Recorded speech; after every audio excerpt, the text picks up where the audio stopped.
Hello সবাইকে, সবাই কেমন আছো? আশা করছি খুব ভালো আছো। আমিও খুব ভালো আছি। তো আজকের ভিডিওটা বেসিক্যালি একটা সিম্পল মেকআপ টিউটোরিয়ালের। কিছুদিন আগেই আমি দেখো ফেসবুকে একটা পোস্ট করেছিলাম যে কে কে এই মেকআপ টিউটোরিয়ালটা দেখতে চাইছো। সেখানে 82% মানুষ হ্যাঁ বলেছে আর 18% মানুষ না বলেছে। তো 18% মানুষকে আমি বলবো তোমরা প্লিজ এই ভিডিওটা স্কিপ করে যেও, তোমাদের জন্য এই ভিডিওটা নয়। আর বাকি 82% মানুষ যারা আমাকে হ্যাঁ বলেছো তারা কিন্তু শেষ অবধি ভিডিওটা দেখবে। ভিডিওটা কিন্তু ভালোবেসে তোমাদের জন্যই বানানো। সো প্রথমেই তোমরা দেখতে পাচ্ছ যে আমি এখানে একটা ওয়েট টিস্যু দিয়ে খুব ভালোভাবে মুখটা ক্লিন করে নিচ্ছি, কারণ মেকআপ করার আগে স্কিন প্রিপারেশন করা খুব দরকার। আর স্কিনে যে ডার্টগুলো আছে সেগুলো ওয়েট টিস্যু দিলে কিন্তু খুব ভালো করে রিমুভ হয়ে যায়। দেন আমি অ্যাজ এ ময়শ্চারাইজার ইউজ করছি পন্ডস সুপার লাইট জেল। এটা আমার কাছে মেকআপ করার আগে একদম বেস্ট একটা ময়শ্চারাইজার বলে মনে হয়েছে, কারণ এটা ভীষণ লাইট ওয়েট আর স্কিনও খুব ভালো করে ময়শ্চারাইজ হয়ে যায়। আর আমার যেহেতু অয়েলি টু কম্বিনেশন স্কিন, তাই আমার কোনো রকম অয়েলি বেসড কোনো ময়শ্চারাইজার কিন্তু স্কিনে স্যুট করে না, তাই আমি এটা ইউজ করি। আর স্কিনটাও অনেক ডিউবি থাকে। দেন আমি এখানে একটা সানস্ক্রিন ইউজ করছি। দিনের বেলায় মেকআপ করছি তাই সানস্ক্রিন লাগানো কিন্তু মাস্ট। আর আমি এখানে Oriflame sun 360 face and body lotion use করছি, যেটা কিনা water resistant, sweat resistant and anti pollution. অন্যান্য সানস্ক্রিনের ক্ষেত্রে আমি যেটা দেখেছি সেটা লাগানোর কিছুক্ষণ পরই কিন্তু মুখ থেকে গলে গলে পড়ে, বাট এই সানস্ক্রিনটার একটা স্পেশালিটি আছে। এটা লাগালে কিন্তু ঘাম অনেকাংশে কম হয়।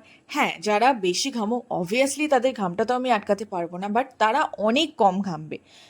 ঘাম একটা ন্যাচারাল প্রসেস, কারোর বেশি হয় কারোর কম হয়, তো সেটা তো আটকানো পসিবল নয়। বাট মেকআপ করার আগে এই সানস্ক্রিনটা ইউজ করা আমি ভীষণ প্রেফার করি। আমি যেহেতু ভীষণ ঘামি তাই এই সানস্ক্রিনটা ইউজ করলে আমার ঘামটাও কম হয় আর মেকআপটাও ঠিক থাকে। তো স্কিন প্রিপারেশন আমার এখানে কমপ্লিট। আমি এখন একটা প্রাইমার ইউজ করছি, আর এখানে আমি সুইস বিউটি ক্রেজের একটা প্রাইমার ইউজ করছি। আর তোমরা মনে রাখবে যে প্রাইমার কখনোই স্কিপ করা উচিত নয়, স্পেশালি গরমকালে। গরমকালে শুধু নয়, আমার মনে হয় কোনো কালে স্কিপ করা উচিত নয়, কারণ প্রাইমার কিন্তু আমাদের স্কিনে মেকআপটাকে বসতে অনেক সাহায্য করে। কারো স্কিনে ওপেন পোর্স থাকলে সেটাকে মিনিমাইজ করতে সাহায্য করে, আর মেকআপটা কিন্তু অনেক লং লাস্টিং হয়। আর এরপর আমি ডিরেক্ট ফাউন্ডেশনে চলে যাচ্ছি, কারণ সামার স্পেশাল মেকআপ আমি বেশি মেকআপ করব না। আর আমার মুখে যেহেতু সেরকম কোনো দাগছোপ নেই, তাই আমি কারেকশনটা স্কিপ করলাম। এক্ষেত্রে আমি ইনসাইটের একটা ফাউন্ডেশন আর মেবলিনের একটা ফাউন্ডেশন দুটোকে মিক্স করে আমার শেড তৈরি করে সেটা ইউজ করছি ফেসে। আর তোমরা যদি ফাউন্ডেশনের শেড নাম্বারগুলো জানতে চাও তো আমাকে অবশ্যই কমেন্ট করে জানিও, আমি ওখানে রিপ্লাই করে দেবো। তো এখানে দুটো ফাউন্ডেশনকে ভালো করে মিক্স আপ করে পুরো ফেসে ডট ডট করে আমি অ্যাপ্লাই করে নিচ্ছি। তারপরে একটা ওয়েট বিউটি ব্লেন্ডার দিয়ে আমি সেটাকে ভালো করে ব্লেন্ড করে নেবো। মনে রাখবে মেকআপে ব্লেন্ডিংটা কিন্তু খুব ইম্পর্টেন্ট। যত ভালো ব্লেন্ড করবে তোমরা, তত কিন্তু ফ্ললেস স্কিন বেস পাবে তোমরা। আর কম ফাউন্ডেশন ইউজ করলে আমার মনে হয় যে মেকআপটা অনেকটাই স্কিন লাইক দেখতে লাগে, যেন মনে হয় আমরা মুখে কোনো ফাউন্ডেশনই ইউজ করিনি। তাই একবারে গাদা প্রোডাক্ট ওয়েস্ট না করে আমার মনে হয় কম কম ফাউন্ডেশন নিয়ে ইউজ করলে সেটাকে ভালোভাবে ব্লেন্ডও করতে সুবিধা হবে, আর মেকআপটাও কিন্তু ভালো করে মুখের মধ্যে বসবে। সো নেক্সট আমি এখানে ইউজ করব হচ্ছে অরিফ্লেম জর্দানের একটা কনসিলার, যেটা আমি বেসিক্যালি মুখের হাই পয়েন্টসগুলোকে হাইলাইট করার জন্যই ইউজ করব। যেরকম ধরো চোখের নিচে, নাকে, ফোর হেডসে, আপার লিপসে আর একটুখানি থুতনিতে। তো কনসিলারও কিন্তু খুব ভালো করে ব্লেন্ড করতে হবে, নাহলে কিন্তু চোখের নিচে লাইন্স পড়ে গেলে খুব বাজে দেখতে লাগবে। তাই ফাউন্ডেশন আর কনসিলার দুটোর ক্ষেত্রেই ব্লেন্ডিংটা কিন্তু খুব ইম্পর্টেন্ট। আর কনসিলার আমরা যেখানে যেখানে লাগাচ্ছি ঠিক ওখানেই ব্লেন্ড করব। গোটা মুখে নিয়ে কনসিলার ঘষে দেওয়ার কোনো মানে হয় না, কারণ আমরা এখানে কনসিলার দিয়ে হাইলাইট করছি, তো সেটাও কিন্তু খেয়াল রাখতে হবে। তো এরপরে আসছে মেকআপ সেট করার পালা, খুব ইম্পর্টেন্ট স্টেপ। তো এখানে মেকআপ সেট করার জন্য আমি মেবলিনের একটা কম্প্যাক্ট পাউডার ইউজ করে নিচ্ছি। আর আমি যেটা করি, চোখের নিচটা সবার প্রথমে আমি সেট করে নিই, কারণ এখানে ক্রিজ লাইন পড়ার সম্ভাবনা খুব বেশি থাকে। তারপরে আমি গোটা মুখে কম্প্যাক্ট পাউডার অ্যাপ্লাই করে নিই, যাতে মেকআপটা খুব ভালো করে সেট হয়ে যায়। নেক্সট আমি এখানে ইউজ করে নিচ্ছি মার্সের একটা ব্লাশার। এই ব্লাশারটা খুবই ভালো। আমি এখানে আমার দুটো চিক্সে আর হালকা একটুখানি নোজে অ্যাপ্লাই করে নিচ্ছি, যাতে খুব একটা সফট লুক আসে। এরপরে আমি নিয়ে নিয়েছি সুইস বিউটির একটা কন্ট্রোল প্যালেট, যেটা দিয়ে আমি অনলি নোজটা একটুখানি কন্ট্রোল করে নেব। তোমরা চাইলে এটা স্কিপ করতে পারো, বাট নোজ কন্ট্রোল করলে মুখে কিন্তু একটা আলাদা শেপ আসে। তো বেস মেকআপ এখানে আমার মোটামুটি ডান। এখন আমি মেকআপটাকে সেট করার জন্য একটা মেকআপ সেটিং স্প্রে ইউজ করে নেব, যেটা সুইস বিউটি ক্রেজের।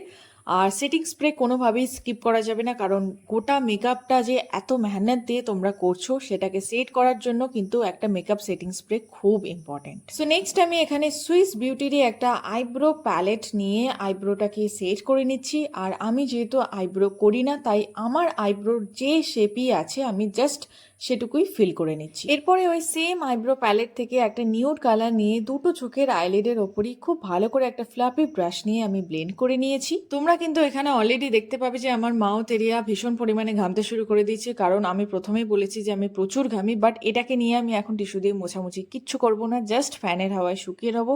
তোমাদেরও একটা টিপস দিয়ে রাখছি, মেকআপ করার পর যদি প্রচণ্ড ঘাম হয় তাহলে কিন্তু তোমরা একদম সেটাকে টিস্যু দিয়ে মুছতে যাবে না, কারণ তাহলে কিন্তু মেকআপ উঠে যেতে পারে।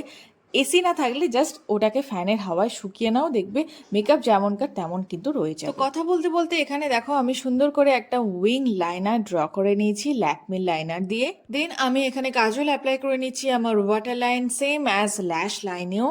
আর এইখানে আমি যে কাজলটা ইউজ করছি সেটা হচ্ছে অরিফ্লেম দা ওয়ান, যেটা কিন্তু খুব ইজিলি স্মুথলি গ্লাইড হয়ে যায় আর সঙ্গে ওয়াটারপ্রুফ অ্যান্ড স্মাচ প্রুফও। দেন আমি কাজলটাকে হালকা করে স্মাচ করে নেবো, যাতে আমি যে ল্যাশ লাইনে কাজলটা লাগিয়েছিলাম সেটা আরো বেশি নিচ অবধি না চলে আসে আর একটা সুন্দর স্মোকি এফেক্টও পাওয়া যায়। আমি এখানে মাস্কারার ক্লিপটা একদমই নিতে ভুলে গেছি, তার জন্য সো সরি। তো আমরা চলে এসেছি একদমই মেকআপের লাস্ট স্টেপে, সেটা হচ্ছে আমাদের লিপস।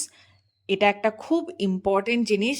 লিপস করার পর কিন্তু আমাদের মেকআপটা একদম খুল্লা হয়। তো এখানে আমি একটা মার্সের লিপ লাইনার ইউজ করছি আমার লিপটাকে ডিফাইন করার জন্য। আমার শেড নাম্বারটা ঠিক মনে নেই, তোমরা যদি কেউ জানতে চাও তাহলে আমাকে কমেন্ট করে জানিও, আমি ওখানে শেড নাম্বার বলে দেবো। লিপ লাইনার দিয়ে আমি প্রায় লিপসটাই ফিল আপ করে ফেলেছি। এখন লিপসের মিডিল পোর্শনে আমি একটা পিঙ্ক কালারের লিপস্টিক দিয়ে লিপস্টিকের লুকটা কমপ্লিট করব। আর এরকম লিপস কিন্তু দেখতে ভীষণ ভালো লাগে, খুব ন্যাচারাল লাগে। সামার মেকআপের জন্য স্পেশালি তো ভীষণ ভালো। আর দিনের বেলায় যদি কেউ নিউড মেকআপ করতে চাও তো এরকম লিপস্টিক ক্যারি করতে পারো, ভীষণ ভালো লাগবে।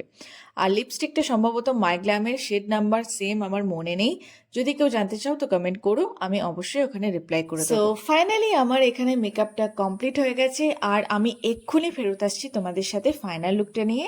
তো এই দেখো আমি চলে এসেছি আমার ফাইনাল লুকটা নিয়ে। তো তোমাদের কেমন লাগলো আজকের মেকআপ টিউটোরিয়ালটা আমাকে অবশ্যই কিন্তু কমেন্ট করে জানাতে ভুলবে না। যদি কোনো ভুল ত্রুটি হয়ে থাকে আমার দ্বারা তাহলে সেটাও অবশ্যই কমেন্ট করে জানিও। চলো আবার দেখা হবে আমার নেক্সট কোনো ভিডিওতে, ততক্ষণ সবাই ভালো থেকো। আজকের জন্য সবাইকে টাটা।